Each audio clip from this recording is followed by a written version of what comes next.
if he couldn't get out of that country soon, then the Taliban were going to find him. There was a good chance he and his family were going to be executed if something didn't happen.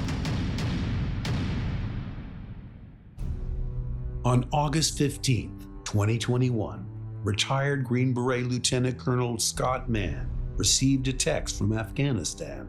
As the government in Kabul fell, an Afghan commando who served with Colonel Mann was now being hunted. For a dozen years, the commando had served alongside U.S. Special Forces and Navy SEALs. The Taliban knew it, and they were texting him with death threats.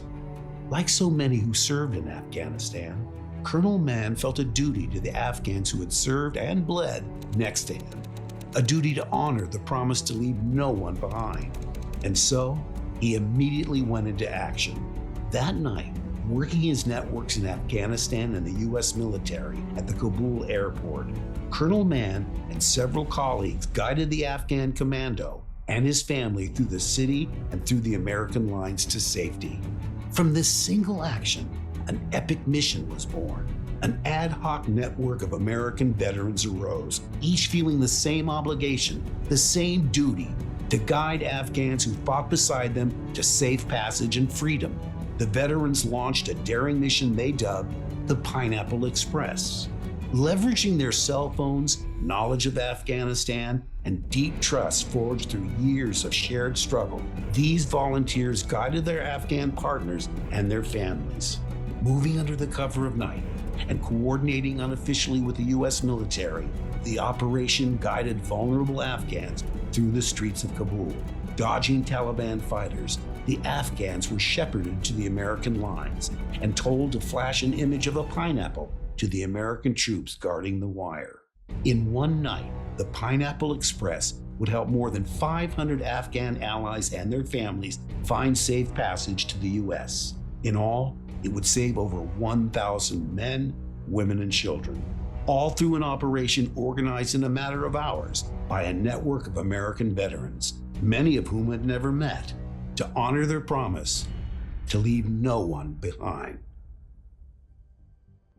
Regardless of what the Biden administration was saying in July of 2021, that the country of Afghanistan was going to hold, things would be fine, I was getting texts from a dear friend of mine named Nizam, who was a former Special Forces and commando in the Afghan Army, who I had known since 2010. I had trained him, I'd gone to combat with him, and he was in hiding in Kabul already.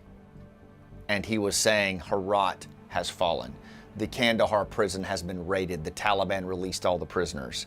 Ismail Khan has surrendered in the west. Dostum has surrendered in the north. These were fighters who had stood against the Taliban for decades were surrendering like that.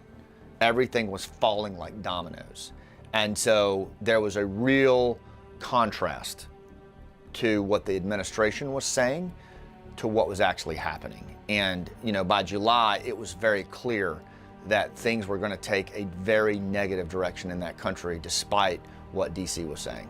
And so there was a good chance he and his family were going to be executed if something didn't happen. Because if he couldn't get out of that country soon, then the Taliban were going to find him, the other commandos, the other Afghan special forces, and the odds are they were not going to take very kindly to the premier fighting force that had kept them at bay for 20 years.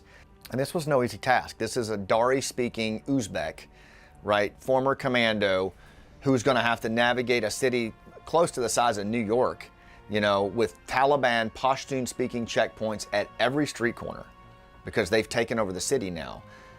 He doesn't know the city very well. If he gets captured, if he gets stopped at a checkpoint, he's done. He's going to be executed because he doesn't speak their language.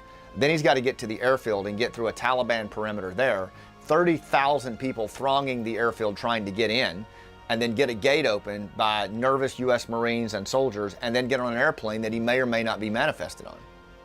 So that was our dilemma.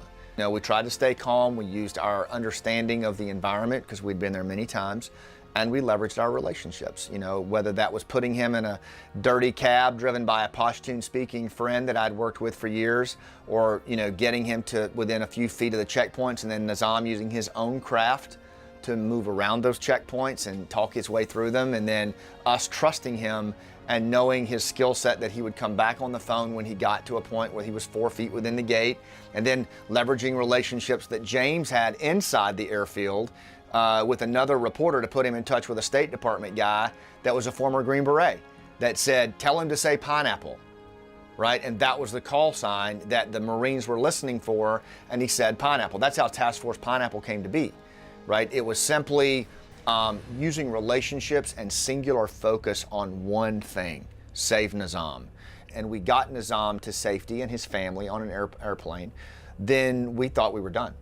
But then it turns out we were getting other requests from Navy SEALs, Army Rangers, Green Berets, friends of ours who said, hey, my interpreter is in a really bad way, what do you think? Hey, my former partner in Afghan Special Forces and his family can't get to the airfield, what should we do? And we decided that, okay, we're gonna honor the promise, we're gonna stay in this thing, we're gonna open up a signal chat room, we're gonna go bigger, and we're gonna work together using what we had used with Nizam, but now we were gonna collaborate and be each other's eyes and ears in that signal room, and then the individual shepherds could talk to their flocks, as we called them in that time of duress, and be their eyes and ears because we knew who they were, we knew where they were, and they trusted us.